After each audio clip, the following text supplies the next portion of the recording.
Behind every mission, there's a plan. Behind every plan, there's a soldier, training, leading, and getting the job done.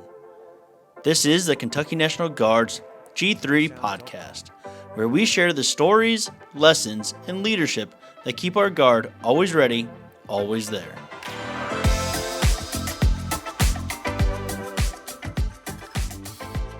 Welcome, hello. We're here with the G3 podcast, Fix Bayonets. I'm your host, Sergeant Benningfield, Sergeant B, for everybody that knows me. I'm here today to hopefully we'll dig some more into some training events and some more training techniques that you can take away just from every day. Hey, we're at drill, we're at the grind, and we're going to pull some stuff out even from life lessons. I hope that everything finds you well. I hope that you had a great holiday season. I hope that you got to spend time with friends and family. It's an important time of year and you checked up on your battle buddies. And also that you're sticking to that New Year's resolution, because like I said, God knows I won't. I'll hit it hard in the gym though, let's just put it that way. But hopefully you're sticking to your resolution. You're having a great start of the year and a great training season. So we have a great episode today for episode number 2. We're here to really kind of dig in deep and with my guests. That being said is Sergeant Major Timothy Nein. Sergeant Major, welcome to the podcast. Good morning. Is it Tim or Timmy? What did they call you growing up?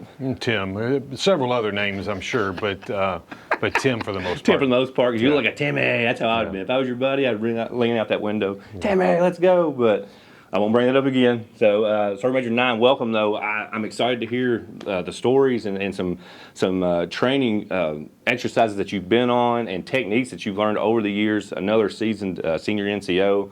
You enlisted back in '96. Was that correct? That is correct. With the Kentucky National Guard.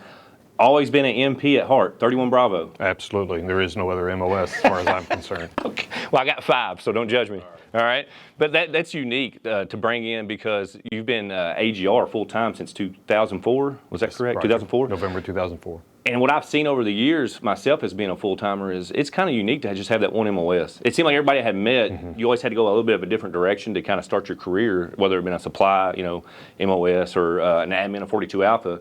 But you just having one MOS the whole time, it's kind of, to me, it's very unique. You're only the second person I've met that it's just had that one MOS. And that's great. I know you're very passionate about the MP world and very passionate. Live about it. Live it. And that's good. That's awesome. So, 31 Bravo was 6 deployments. Yes. 6 deployments. So, from what I'm tracking, the first one was Bosnia. Correct. In 2001, and then you went 3 times to Iraq. Correct. So that's a place well known for you.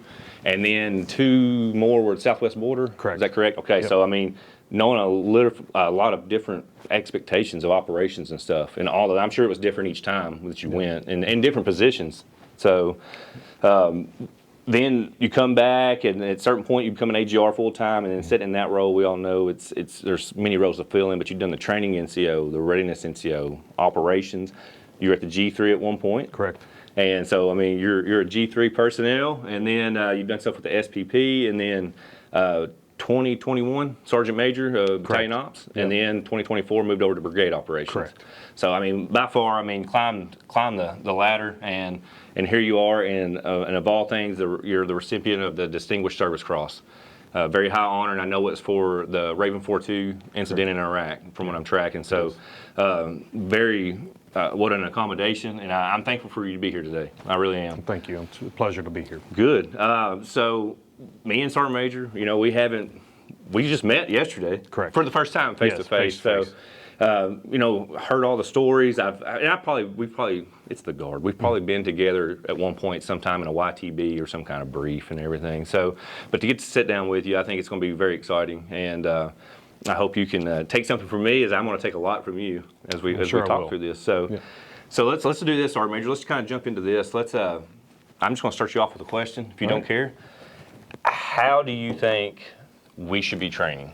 I actually have 6 lines of effort. Okay. That I believe are that everyone should have. Your personal lines of effort, and my 3rd line of effort is we train soldiers to thrive in austere, dynamic, ambiguous, and chaotic conditions with minimal sustainment. That we have to consistently put people in environments that make them uncomfortable in order for them to grow, inoculate them into all the bad things in the world, so that when the bad things really happen, that they're able to thrive, not survive. They're able to thrive in anything that could come at them. That's a good point, actually, with not just survive, right, or just get through it. Yours is, we're going to win this, right? We're not even just win. We're going to thrive. Yeah. Like everything about it is going to be so easy, and it's not going to be easy, but they're going to be inoculated to the environments that they're in through that training. And your training has to be austere, dynamic, ambiguous, and chaotic. If we put soldiers in that, and it's difficult in Compo 2, with 39 days a year to train. So commanders and leaders have to consistently be looking for work and looking for opportunities to put soldiers in those environments so that when they mobilize, deploy, and close with and destroy the enemies of the United States in close combat, that it's just like they were at home. Major, you got me pumped already. So I like the fact that you're talking about they basically got to get creative. You can't just do the same training. It can't be, I know we're shooting our weapon. I know we might be doing land nav, we might be doing the PMCSs, but there's a reason behind them. But also get a little creative of how do you change that a little bit to make it a little more austere or make it a little bit more, put you in a vulnerable situation and not just, you just go through the remedies of this is how you load a weapon. What happens when bullets are flying over your head? Or, there's you got a guy that's down and you got to do, some kind of type of teachable C with him. And I like that aspect of it. And did you, I guess starting out, because the story we'll tell later on will be over 20 years old, but obviously there's still something that still carries on in all those missions that relates back to one thing, and that's training, like train. And how's the training kind of changed in the last, 20 plus years for you that you've seen, or to stay the same, that you see stay in the course? Have you seen the difference in both, or? The training is, the only thing that's changed with our training is the environment we're in and the technology that is developed. When it comes down to it, that the basic skills of being a soldier are the exact same as they were 150 years ago. The only thing that's changed is the weapon systems we carry and how we carry them. We have to be great at the basics. We master our MOSs, we master the combined arms process, and we master joint fires. If you can do that, you can call for fire, you can shoot your weapon, you can communicate, and that's my second line of effort, and it's a given. We train soldiers that can shoot, move, communicate, decontaminate, medicate, and sustain. That those are what the basic concepts of being a soldier are, and we have to consistently do it. We have to do it so much and so well that we have to find the unconventional solutions to our conventional problems, no matter what those problems are. We can't always go back to, well, this is how we used to do it, or this is how we did do it. No, we're going to do those things because it's the basics of how we fight. We do our PCCs, we do our PCIs, we check on each other, we learn to build relationships in order to be successful on the battlefield. But in the end, being a soldier is just being a soldier. In 100 years, it'll be the same thing. It will just be in a different environment with different equipment. Yeah. Now, that line, I want you to talk to me like I'm stupid here. I love it, though. Unconventional solutions to conventional problems. Can you give me like an example of that so people out there know? Here's a really, and I won't mention the book. No, you're good. But you're good. In about 20 years, I read a book. Actually, it was in 2005. And it talked about George Washington and the problems he had in 1775, if I remember the year right, that it's talking about in the book. But he talks about retaining soldiers, feeding soldiers, and paying soldiers, that he had a dilemma at the time. And it dawned on me right then. I'm like, he was dealing with the exact same thing that we deal with today. His environment hadn't changed. Or it hasn't changed. Our environment has changed. Right. But it's the same dilemmas, and we just have to look at it differently. It's always going to be our conventional problems. Yeah. But if we always go back to the same solution as we did 250 years ago now, we're not going to be able to fix that. Right. Because it's our area of operation, our operational environment is different.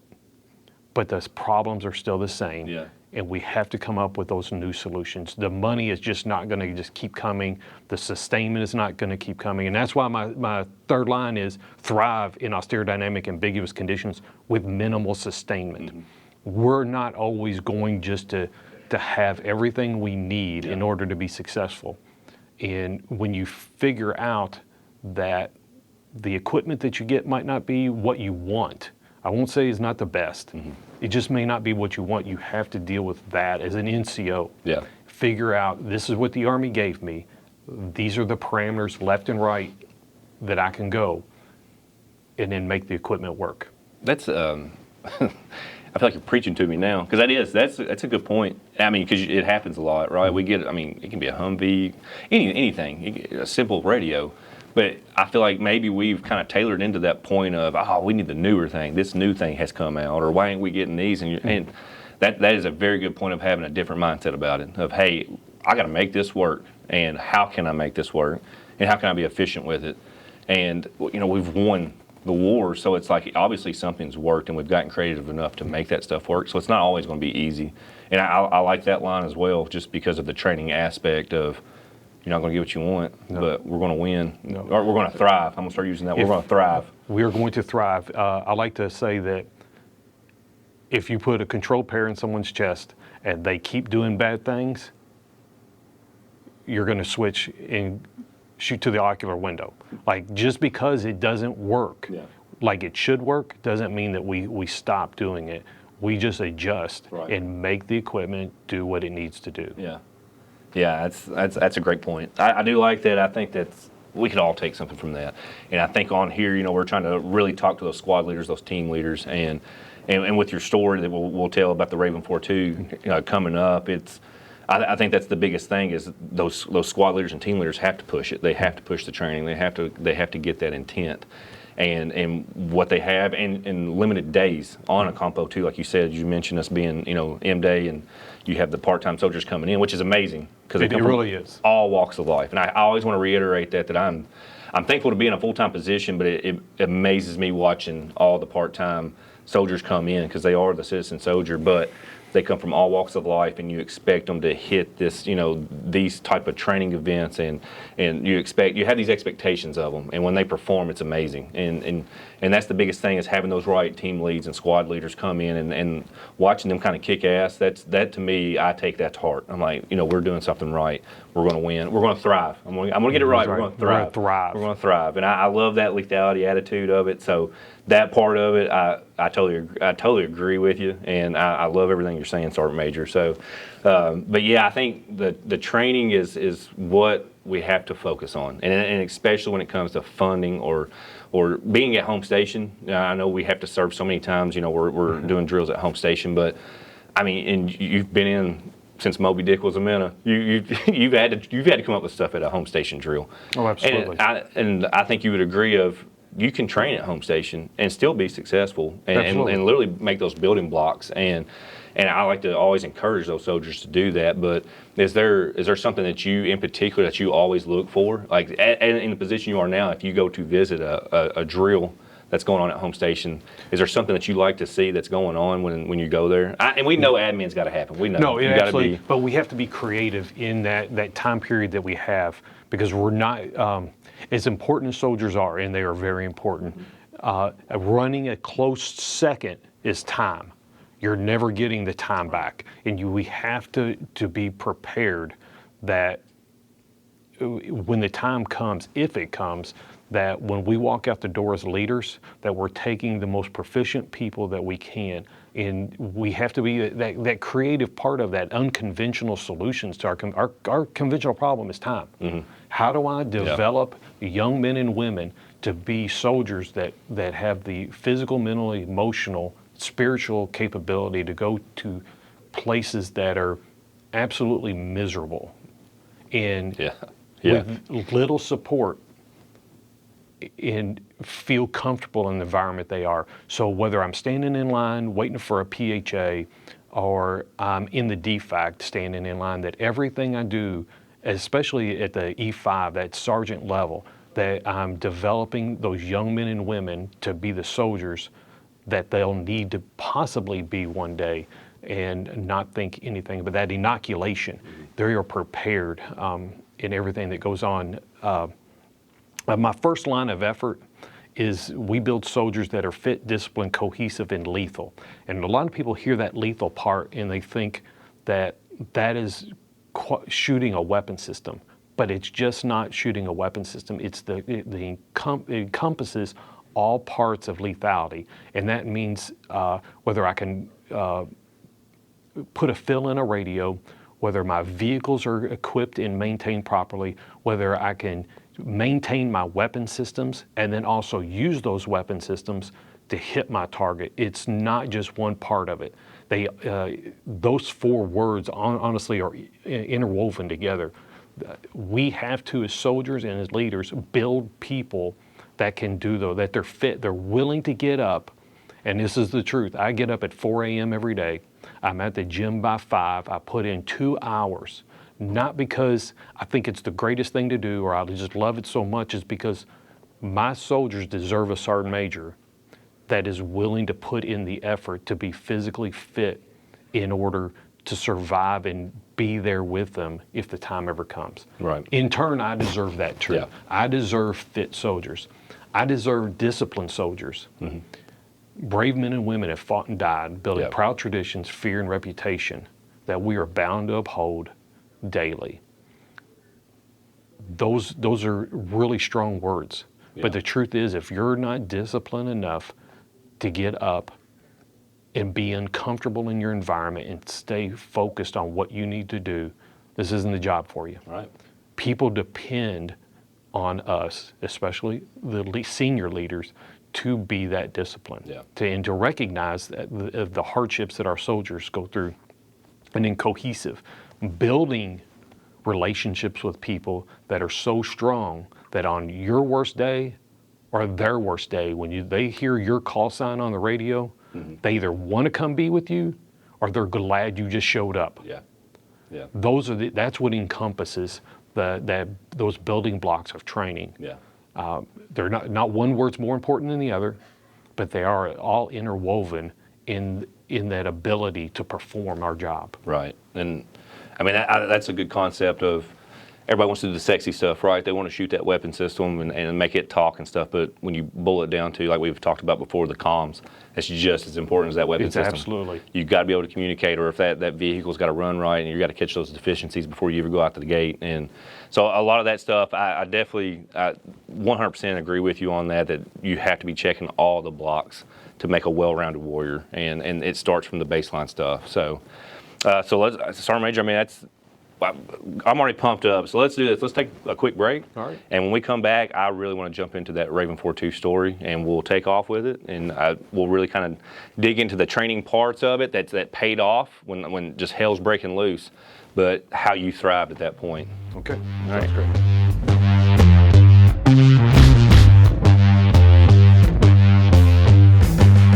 Have you ever been feeling down? You just don't feel like yourself, and you just feel like, I'm hungry all the time, or I'm not getting my nutrition? Well, we have somebody from you. The MRE, for the meal ready to eat, is at your side at all moments. It'll give you all the calories you need, like 20,000. You should be able to maintain for a week.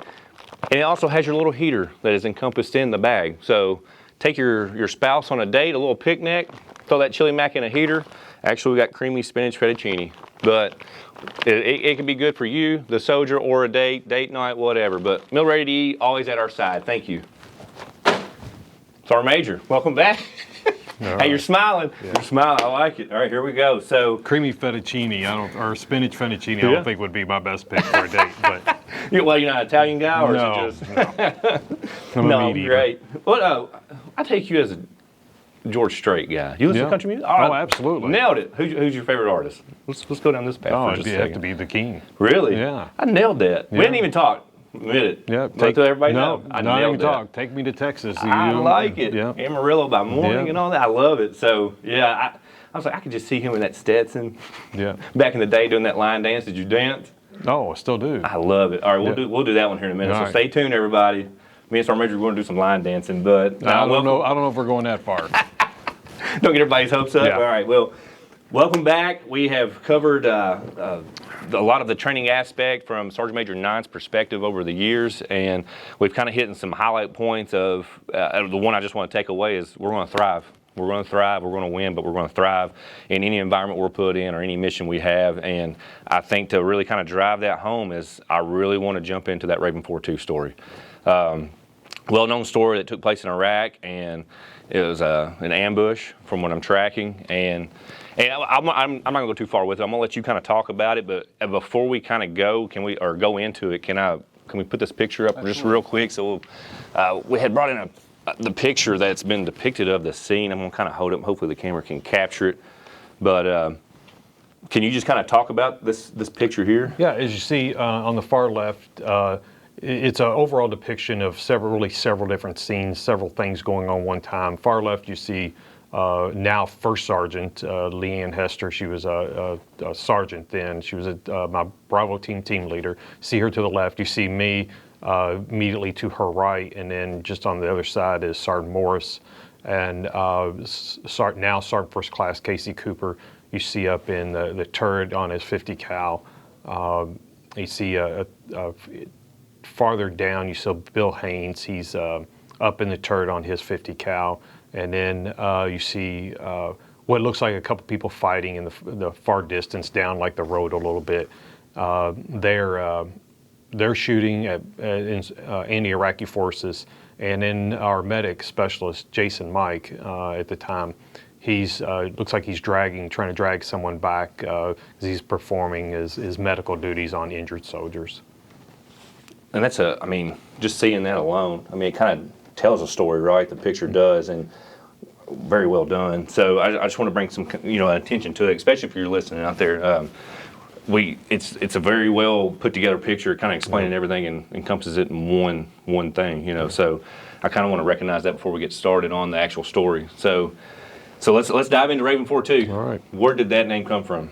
It was our Raven was our company call sign, Raven, and then we were the 4th platoon, and I was 2nd squad. Okay. So 4-2 is what we went across consistently. If you were 3rd platoon, you were 3-1. If you were 1st platoon and you were the 1st squad, you were 1-1. Right. So, but Raven was our overall call sign. Okay. So let's just walk me through it. Tell me and you can jump in kind of wherever you want to go and wherever you want to start, and we'll take the ride with you. For the audience out there, and as you speak, we'll just kind of talk about as we go some of those important qualities of what you did to train at those moments that you were thriving. Let's put it that way. What you did at that moment of, hey, I'm glad we did this in the rear, or we were doing this on the pre-mob area, But let's start wherever you want to start, Sergeant Major. How did the day went, or however you want to do it. So. We'll start in September of 2004. Okay. First time I ever met everyone in the squad. Was in Richmond, Kentucky at the Armory. I'm sorry, it was in Bowling Green at our detachment in Bowling Green, Kentucky at the Armory. My initial concept this would have been my 2nd tour as a squad leader in Iraq. I'd just come back less than a year before with the 223rd MP Company and volunteered to go with the 617th as a squad leader. And AAR and myself as a squad leader looking for what I could have done better. One of it was building cohesiveness. Mm-hmm. So immediately what I wanted to do was build that group of people that fit the organization in order to be successful. Right. So I meet everyone in September. Only a couple, Bill Haynes and Brian Mack were the Alpha Team gunner and driver. They had been lifelong friends. Mm-hmm. Specialist Jesse Ordonez and Sergeant Dustin Morris, they had been friends. They had actually volunteered to come from the 438th to go on the mission with us.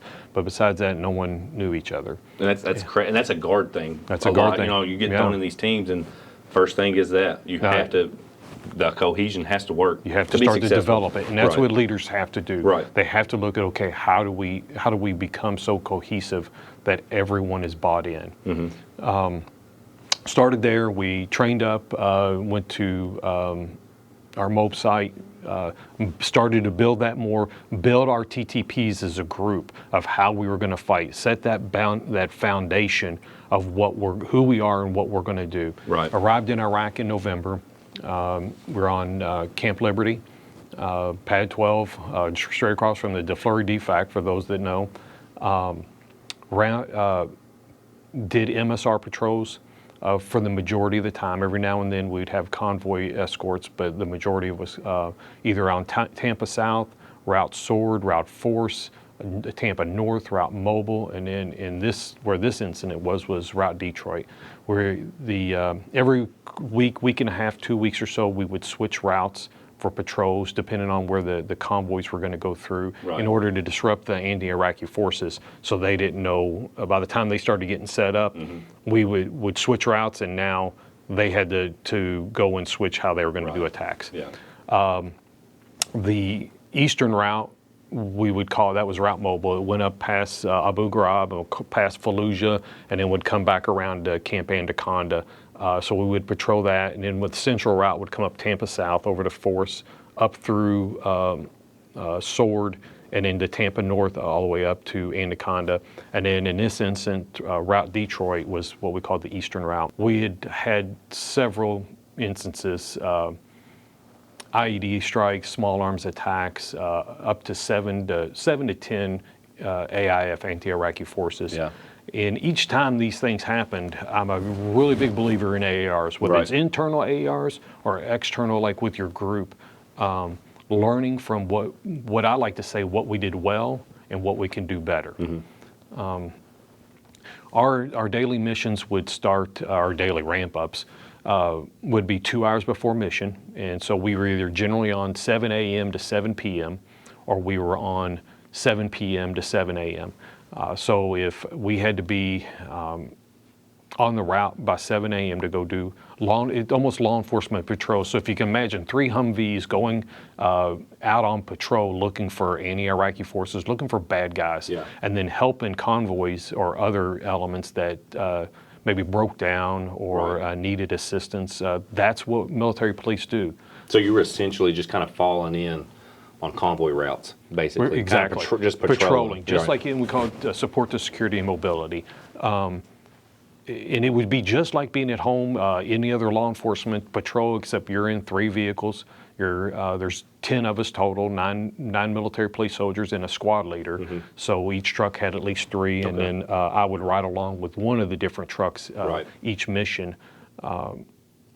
So we would ramp up 2 hours before. So if it was 7 a.m., they had to be out at the truck.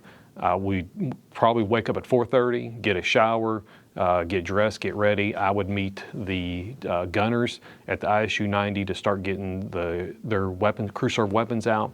The team leaders and drivers would meet at the trucks, and they would all pull them around. And we would spend the next 2 hours ramping up, getting all our equipment ready, doing PCCs, doing PCIs, making sure everything was going to function right, lubricating every weapon system so that we knew it wouldn't fail. That included, and it takes a lot of discipline to take your LSAT and lube up a Mark 19 to the extent that you know it's going to be absolutely filthy at the end of the day and how much work you're going to have to put in it. But that's that discipline that you have to have. Because you know if you have to engage, it's got to work. It's going to pay off. It's going to pay off. Yeah, to make sure it's working, other than I got to clean this tonight because of the sand and everything else that's in it. When I say that in 2005, that every patrol, it either happened to you, you rolled up on something that it just happened to somebody else, or your other patrol squad, your battle squad, your sister or brother squad that was out there on the route with you, it happened to them. Like, it was constant. This wasn't just like, hey, it may happen. It's going to happen every night that you went out for a year. So we go for the next 6 months. We have engagements, small engagements with anti-Iraqi forces, a lot of IEDs, constant IEDs. Been hit by more IEDs than I think I even know at this time. You remember the first one? Oh, absolutely. Actually, my first one was in 2003 when I was in Iraq, but I guess my second one was Checkpoint 50. And my first one was in actually right outside of Abu Ghraib, right outside of Mobil, when we were looking for people that were mortaring us in 2003. We were on a task force to go find and eliminate those people. But my second was Checkpoint 50, in the turn to go from Sword onto Force going north, and it was in what looked like a file cabinet, and it was hidden. And we looked at it and we thought, that doesn't look right. Yeah. When we went by the first time, and because it fell off on the right side. Instead of in the turn, it should have fell off on the left side. Right. So we thought, that don't look right. So we came back up and we sat on it for a second, and we're looking at it, and it's dark, can't already tell. And I said, hey, let's do a real quick drive-by and see what happens, and see if I can get a better look at it. So I've got my flashlight, I'm gonna shine at it, and as I do drive by, it blows up. And luckily it's only we're driving into M1114s, and it's probably only one 155 round, 2 at the most, and they're pretty sustainable. You might get a flat tire. And I got lucky. I said, as a matter of fact, I went back and I told Sergeant Hester after that, I said, we're never doing that again. Yeah, heck no. There's your AR. There was my AR on that one. We're not doing it like that anymore. Yeah. So we learned from it, and we didn't do it like that anymore. Okay. Well, all right, going back, you're 6 months in, you're getting a couple little ticks here and there in IEDs. So we had honestly gotten to the point on Route Detroit that I won't say we'd figured them out, but I'd learned quite a bit about the enemy TTPs, tactics, techniques, and procedures that they were doing. And a lot of it was, most of the hits were coming from the south. They would come up in sedans that were way faster than ours. They would do hit and run techniques, and then they would move back down south off of Route Detroit into Salman Pak. And that was a really big stronghold for any Iraqi forces. There was the intelligence that I got later was there was a network of Iraqi special forces soldiers that were still left over living in that area, and that's how they were feeding that. So at this point, we set down the route. We get other support to help with security while we're recovering these tractor trailers. And we do some medevacs in there, get those people, the third country nationals out. And we stay out all night, pulling security, recovering everything. And that next morning on the 19th, we go back to camp. I can't even remember that we would it wasn't Liberty. We'd go out to a different one. I'll think of it here in a second. Cuervo, Camp Cuervo, and we were stationed there when we'd go out on the western route. So we go back, and I pull everybody together that morning, and like, hey, recover everything, get everything set, go down, do what you need to do in the morning. We'll sleep through this evening, but I'm tired of these AIF. I'm tired of these bad guys doing this. And we're all in a group. And I said, I'm tired of it. And when we go back out tomorrow, it was our last day on the eastern route. Like, I don't want to quit till if they come back out to fight, I want to be there. I want to be ready. I do not want to get caught behind on these guys again. I want this stopped. And everybody was in agreement. These guys, they're tired, they've been up all night, and now I see the enthusiasm of they're bought in that we're going to go stop these guys. We get up the next morning, 20 March 2005, and do our 2 hours worth of prep, just like any other day. We've got to be out on the route 7. We usually do one pass through or 2, waiting on the convoys to be able to start to come through, and clear it for any IEDs, make sure there's nothing out there, and then we start to track them on our the Blue Force Tracker, FBCB2. We start to see them when they come through. Stallion 3-3 from 623 Field Artillery from Kentucky's coming south onto Detroit. There's a turn where they're coming south, and then they kind of go to the east, or it runs east-west, and they make the turn. I come in behind them, and they've stopped in the road, and I get out and I talk to their squad leader, and they're doing a refueling at that point, pouring 5-gallon cans in their trucks so they're up on fuel and they don't get too low. We talk for a few minutes, and I explain to him, I'm like, hey, if something happens, we're going to be shadowing you through our area of responsibility. What I need you to do is keep pushing through the area. We're going to move to contact If you break down whatever, don't worry about it. We'll take care of that stuff. Yeah. You just get your people through the kill zone. Push through. And they agreed, acknowledged it, and we come back. I get it set up in the truck, and we're kind of dispersed a little bit at this point to give them more security. They take off and start moving. I'm in the lead truck that day. Sergeant Hester's in the middle truck, and then Sergeant Joe Rivera's in our trail truck. So we start moving down, and we're probably 5 minutes down the road. And I can hear some popping noises, and I'm like, that sounds like big gunfire, maybe a little explosion.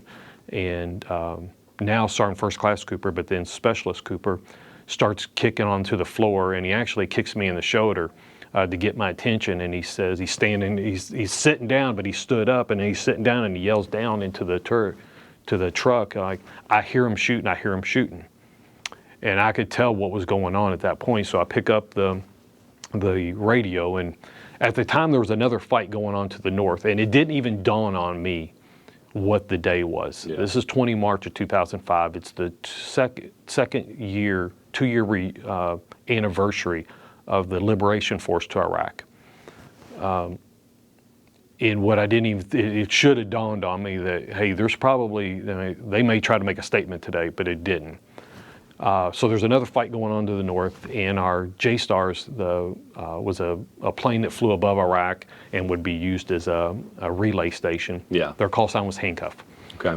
So I call up the Handcuff, and I advise him, this is Raven 4-2, we've got an ambush going on, and a couple miles ahead of us, we believe, but I'll call you back with the grid. Yeah. And he acknowledges, and I hang the mic up. I call back on the other one to the rest of the squad and explain, hey, we're going to move to contact. And so when I get up and I recognize the field that I'm at, through previous reconnaissance, I knew like exactly where I was at, and I knew there was a road adjacent to it.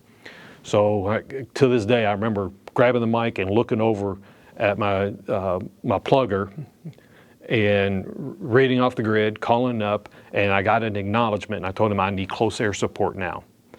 I still don't know how big the force is. Yeah. I think it's going to be 7 to 10. And I'm like, hey, if I get to that corner and can make that turn and get the squad down that road, right, I can cut these guys off. You can have it. I can shut these guys down. I figure 7 to 10. No big deal. 3 up-armed Humvees. My front truck's got a 50 cal with an end of 249. My middle truck has a Mark 19 and a 240 supplementing it on dual weapon system. Plus he's got a 249. And my trail truck has a 50 cal and a 249. Yeah. Like we got this. I got the weapons. We're coming at you. That's the attitude. So we get to it. I'm looking out, and to my right is where they are. They're to the south of us, and I see people out in an orchard field. Yeah. Did it register then? Like I saw these are the 7 guys. to 10. Still. Got it. Yeah. Like no big deal. What I didn't see was the other 25. Shit. Okay. That were in a more fortified position in a dry canal ditch that was parallel to the main supply route or alternate supply route. I get to the corner, start to make the turn, and I feel a huge explosion on my truck. And just a second or so after it, I hear just a large impact of, it was a RPK, hits my back window. And I'm hearing stuff on my door as well. But when that explosion goes off, I go to check on Specialist Cooper. Mind you, he's been up in the turret shooting as soon as we get into that field. Right. He was engaging right. He was engaging as soon as we got to the ability. Yeah. We've gotten on the contact side. Convoys on our left. We're on the right. We're in between. He's engaging. Well, let's do this before we go too far. Then let's pause there, and then when we come back, I want to jump in.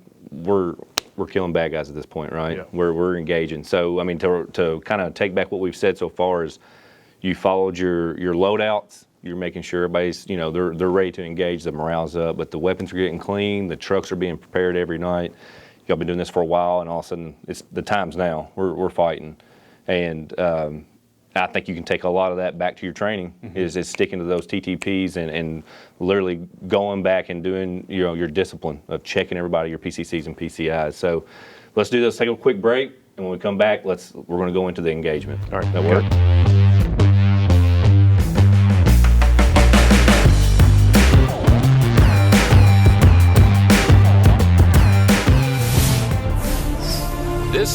Army history.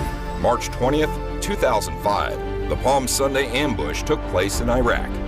A military police squad whose call sign was Raven 42 was shadowing a convoy when it was ambushed by 50 Al-Qaeda insurgents. The 3 MP Humvees rushed into the kill zone where during a 40-minute firefight, Staff Sergeant Tim Nein and Sergeant Leanne Hester attacked the enemy through 2 trenches. Meanwhile, the team medic, Specialist Jason Mike, was caring for 3 soldiers while firing rifles to keep the enemy from outflanking the team. In the end, 33 enemy were killed or wounded with only 3 MPs injured. Nein was awarded a Distinguished Service Cross. Hester and Mike were each awarded the Silver Star, but Hester's Silver Star made her the first woman ever to receive the award for direct action against the enemy. For more information about the Army's proud history, go to history.army.mil. All right, so welcome back. So as you're tuning in, you've heard, hey, the setup for Raven 42 here was Sergeant Major Nein, and how they use their TTPs and SOPs to be successful in their discipline on their convoy routes and everything. And now we've moved into the fight. We're here. And as you had spoke before the break, that as y'all made the turn onto that one route that you remembered, Specialist Cooper, now Sergeant First Class Cooper, was already engaging. He's engaging. I tell Sergeant Morris, as we're getting up to that road, to make the right down that road, and I yell at him, I want to cut these guys off.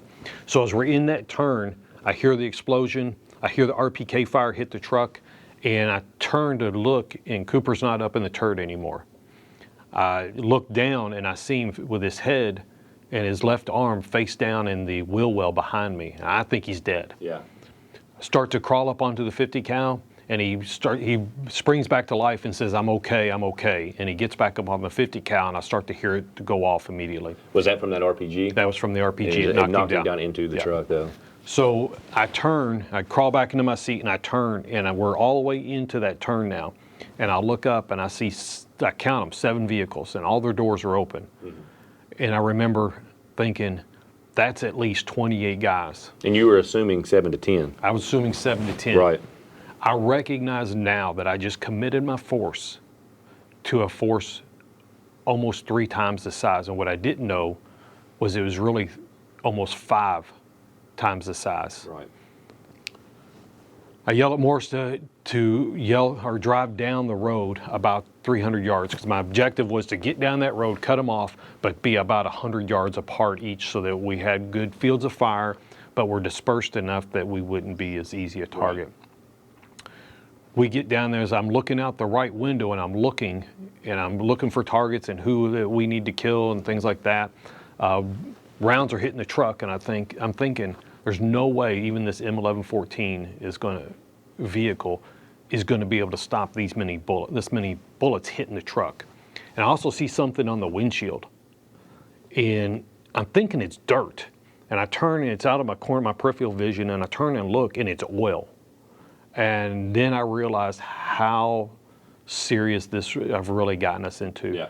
That there's at least 10 guys out there. I don't know how many. I've committed my force, and it's probably more like 30. I've committed my force, and my ride out of here is spewing oil all over the windshield. Damaged. I look back to my right, and I see a guy with an RPG out in the field, and I can promise you this guy, I'm getting out of the truck. Yeah. So we stop, I exit the vehicle and run over to the berm and start to engage that guy. Sergeant Hester comes up on my right, Sergeant Morris comes up on her right. So we're on line. Gunners are shooting. Specialist Poland has exited the vehicle. On the non-contact side, there's a large berm that held back a wet canal behind us. I felt like we had good cover because of that from anything from behind us. She's on the main ASIP radios, SINGARs, and she's on handheld talking back and forth to me. Gunfire's going back and forth. One of the hardest things about even talking about this story is when you see the video of the anti-Iraqi forces took, and you hear all the gunfire, and all that gunfire is outgoing gunfire. It's not incoming. It's them shooting at the convoy. But then when you start to talk about it after you watch the video, it's quiet like it is now. Really? Like it's not quiet. It's their fire coming at us. 50 cals, 240s, Mark 19s going off. They're shooting RPGs. It's chaos. It's chaos. Well, it's controlled chaos. Right. We're still in control, and we're going to remain in control. We start to take fire from the berm above us and a house behind us. Specialist Cooper yells out that he needs a grenade, and he points at where he needs a grenade at. And this is what our auditory exclusion is, the ability to hear things when you shouldn't be able to. We're having conversations just like now. Yeah. Our auditory exclusion kicks in where the sound doesn't bother us. I throw a grenade, blow this guy up, come back down, and when I do, Pullen yells at me and says, Sergeant Rivera's been shot. And I look down and I see Rivera on the ground on his back. He had stopped his vehicle where the main canal was, where the majority of the anti-Iraqi forces are.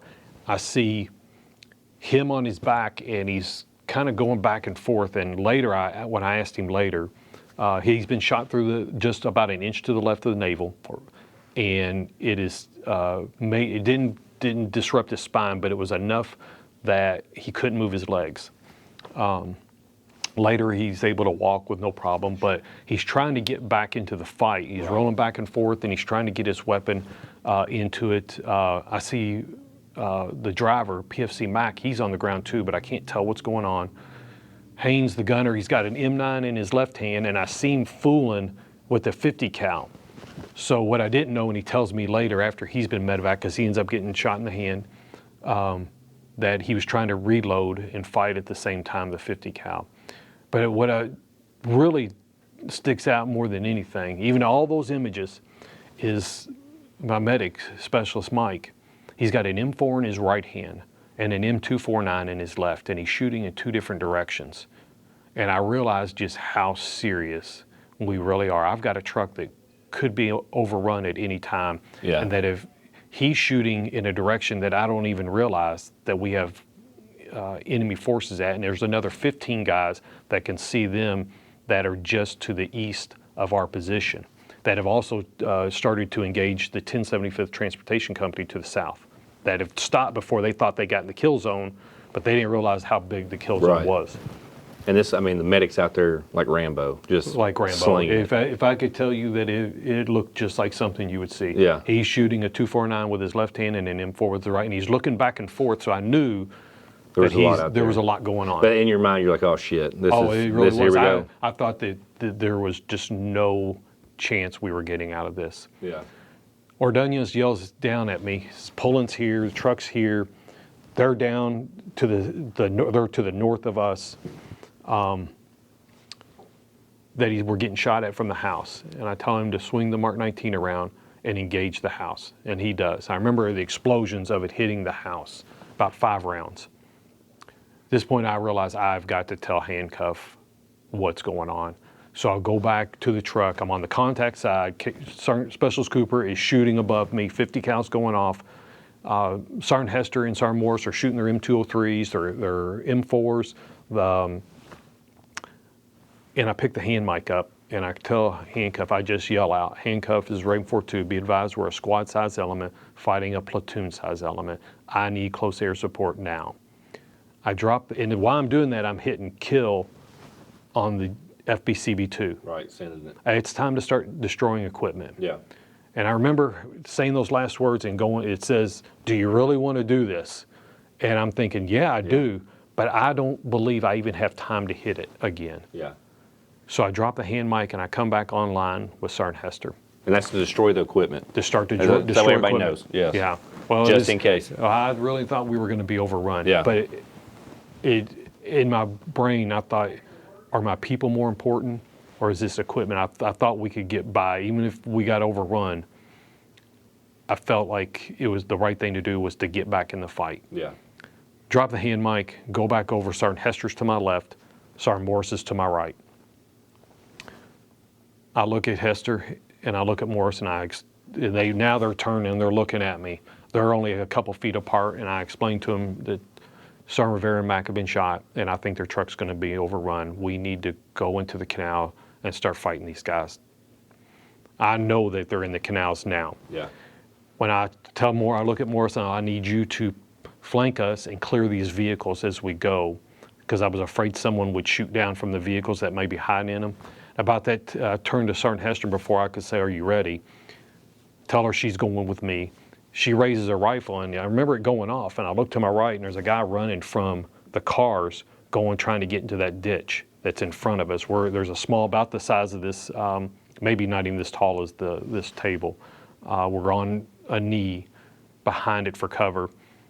And she raises, I turn, and she shoots, and I turn and look, and a guy collapses. And I turn back around and said, you ready? And she says, yes. So we jump into the ditch in front of us. What I didn't realize at the time is while they were shooting their M203s and I was back with taking care of the stuff behind us, they had actually run out of M203 ammo. Our previous training, one thing that with the 320s or the 203s that we very rarely do is we have good OCTs that you look at your team leaders, and when you have an issue, you need to engage something that doesn't have a mile system with it, is you direct that fire in. You say troops in the open 200 meters, whatever it is, and 203 HEDP or HE, and they go through steps, they shoot it, and then the OCT should say, hey, you hit or you missed, you were short, you were long, you were left, you're right. Do the adjustment. Do the adjustments, and then they walk through, so it gets it in your brain to use the equipment. Yeah. Because if not, we forget about it. If we don't constantly use the equipment. Well, this whole time they're shooting their 203s, they've run out of 203 ammo. Sergeant Moore stays in the fight shooting his rifle. Sergeant Hester runs back, not to her vehicle that's 50 yards behind my vehicle, but to my vehicle, because she knows our loadout is identical and everything. She loads all her vest up with 203s. She gets several for Sergeant Morris, and she runs back over and hands those under fire. Right. So that he's up on his 203 rounds. Now they're re-engaging with those. So we've gone through all that. That's happened while I was gone. I come back, we go into the canal system, and we start to engage for any Iraqi forces that are in there. And these guys aren't just like standing there. They're shooting AKMs, AK-47s at us. Yeah. I tell Hester, I'm like, shoot your 203. Let's see if we can get that. Because there's just a little bend that we're hiding behind. It's not much. She shoots that, and we're so close that we can't get that round to stay into that canal. It goes out into the field. So she stacks up on behind me. All we have is my ballistic vest, and we're now gonna move step by step closer to these guys shooting. And I remember as I'm squared up, moving about 20, 30 yards at the most, these guys are away from us at the time. I remember feeling overpressure from her gun go off, and I could feel the heat. And when I say I can still feel it today, I still feel the overpressure hitting me in the face 20 years later. Yeah. And I remember glancing over to it going, man, that barrel's like that, like it's literally right there. And I'm like, it's working, Tim, just keep fighting. Yeah, keep going. So I'm shooting, she's shooting, and I remember the first guy hitting him like almost right away, square in the chest with 3 rounds. And I can see the impacts, but he's still standing there shooting at me. So I'd started the day with 11 magazines at M4. I've already gone through, I go through 7 total that day, but every chance I had to reload, I did. I never ran dry on a mag, and neither did she.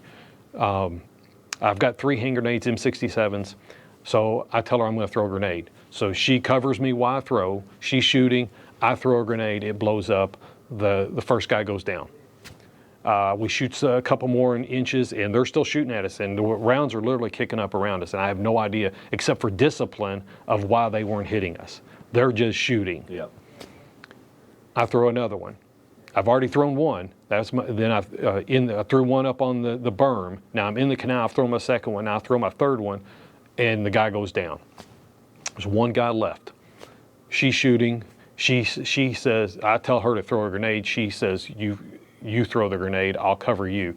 She hands me one of her grenades, I throw the fourth one for the day. It goes off, last guy goes down. We move through the canal where those guys are. It's almost become quiet. Let me step back though. So while we're doing that, I hear 2 distinct explosions while we're still fighting these 3 to 4 guys in there. And I didn't know what it was. Later find out we were still taking fire from the house, and without any coordination between Specialist Cooper and Specialist Mike, 2 different locations shoot AT-4s at that house to stop the guy that was shooting up there. So we get through those guys. Now, mind you, my medic came out with an M9. That's all the weapon system he had on. He shot his M9 till he was black. He picks up an M4, he's shooting it. He's picked up an M249 shooting it. Now he shot an AT-4. Proficient. One of the things in training, I always talk about continual training. Right. Just because you're doing a job every day doesn't mean you're doing it. A couple weeks before, we're doing continual training on our reset day when we do all our maintenance, and then we train on something that afternoon. And Specialist Mike walks by, and he was our platoon medic. It wasn't my medic. He just happened, he liked to ride out with us. And we're training on the AT-4, doing, going back through the steps of how it all works and all, and so everybody knows. And I said, hey man, come over here and train with us. And he's like, I don't need to train on AT-4. It's going to be a real bad day if I ever have to use an AT-4. 3 weeks later, he's using an AT-4. Those words came true. So cross-training and continual training of all weapon systems and all jobs is critical on your worst day. It improved right there. It improved. It was proven that it needs to happen. Yeah. So we get through those guys in the canal, fighting, the gunfire stopped. I look up, I make eye contact with Bill Haynes and the gunner in that trail truck. I give him a ceasefire. I was afraid we would have blue on blue. Yeah. I'm thinking about those things. He acknowledges me. I look at Hester and Morris, knowing that I need medics up there, but I still got a canal to clear. And I tell him, go up there and give Poland, who had actually consolidated that vehicle back, to give them support and go help them. So they go up, start doing CLS stuff. I get to the end of the canal where it's a turn to the left, and squad leader from Stallion 3-3 is there, and I ask him if he can go on down through, and he agrees, and we move on down through the canal. And that point, either everyone is either dead from the bad guys are dead, or they're severely wounded, and except for the very last person, and he was unscathed. Right. Man. And it's and I know there's more to the story. Yeah. But hearing that, I mean, number one, thanks for sharing that. I know it's like stuff like that's not easy, but your tactics, everything sounds like, you know, you thrived. You thrived. And I know there was probably certain times you're like, shit, what are we going to do? But it was like you just kept pushing through. You kept pushing the morale, and it seemed like everybody was in sync with with Leanne going back to your vehicle to get the 203 rounds, not hers, because of the loadout plan. Yeah. And I think that's the thing. If we want to take it, you know, stuff from even a combat story like that, is that training, it 100% paid off. Yeah. Because you're all here. And I would like to add, because I think it's a really good. So one of the TTPs we'd come up with when we first got in country, we didn't have all the load bearing stuff on our ballistic vest. Right. And so we get handed out in the bandoliers. I think to this day I carry a bandolier with 6 mags in it. One of the things we did was we hung bandoliers on the back of our seats. Got you. So in the thought process was, if you ran out of ammo and needed it, instead of had them in mags, which we did before, in ammo cans, you could just reach in and grab a bandolier and you were up 6 mags. Or maybe you couldn't get back to the truck, and maybe the gunner could reach down and throw it to you. So Specialist Mike picks up the M4 and he's shooting. He doesn't have M4 mags on him, just M9. That's a good point. He goes black on that one mag that he's got there. He yells up to Bill Haynes, the gunner, I need ammo. Bill reaches down and grabs that bandolier and throws it to him, and he's up 6 mags like right away. Like the planning, how we fight is critical in everything we do.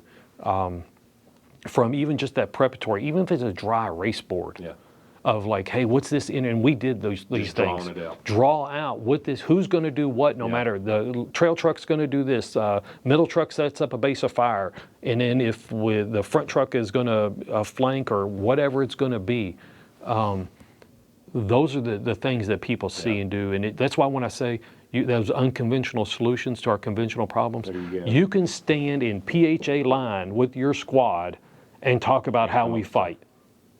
There's nothing that stops it, because you have to come up, and we have to, I won't say most, I will say some squad leaders and team leaders don't realize how empowered they are. That we won. And I've talked to Sergeant Major Withers about the squad leader LDP from last year that I don't think some of them got it. And that we're empowering them to lead. Yeah. That they're the ones that are going to have to come up with it on the battlefield. Right.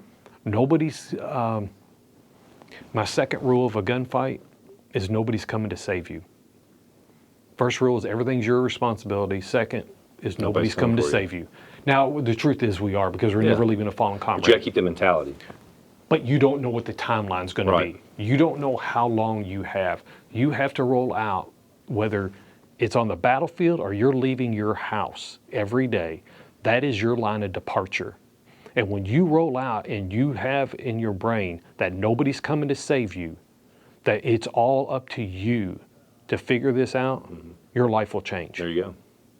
And keeping that mentality. I mean, I think that's a good mindset with everyday life. I mean, I know we're in the uniform and stuff too, but like you said, I mean, even just everyday living, always have a plan and stuff like that, and it always pays off to know that. And once again, I mean, there's so much you could take from this story, and I want to put it out there. I know we didn't cover everything. I know we didn't. It's just the time frames and stuff like that. But I know you're going to cover it again February. February's I think, LDP. at the LDP. So hopefully, even then, that I hope you're going to definitely have time for that to dig a little deeper and put out some more of that story, because people want to hear it. People want to hear it. The first time I heard it all together from the horse's mouth, and I didn't call you a horse. No, that's a saying, right? Everybody knows it is a saying. A horse is strong.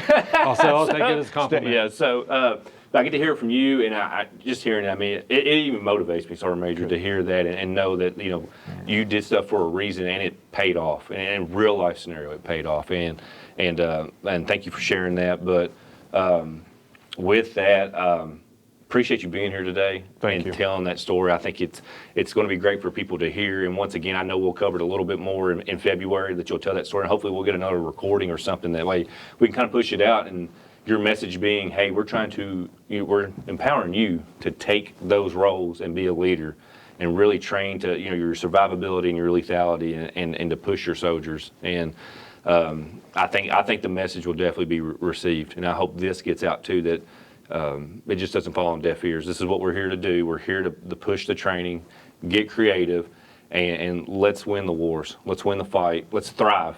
Let's thrive. But I got something for you before we go. All right. If you don't care, I got you a little gift from the G3. I'm a very creative person. All right. But I'm shitty at putting stuff together. But I think I did a great job on this one. I got you your own Raven 4.2. That's you up there in the I know you probably wouldn't up there the whole time, but I got your rifles on there. I sold them myself for good craftsmanship, so people can see. Yeah, look, it's got the Raven 4.2 on the door. We got the badass Raven up, ready to take lives, and it even has the G3P for the G3 All right, podcast. wonderful. It'll be on my desk with I pride. hope so. I hope it's always up there, Sergeant Major. Once again, hey, Thank you so much. Thank you so much for coming in and doing that. Once again, from my heart, I appreciate you. Okay. My pleasure. All right, and with that, so we're wrapping up with Sergeant Major Nein, and once again, we'll probably hear more of his story later on at LDP. But for everybody out there, I hope that you're well. I hope you're taking care of yourself and your battle buddy. And if anything else, enjoy life, be healthy, and stay lethal. We're signing off from the G3 podcast, the G3P, 6 Bayonet. We'll see you next episode.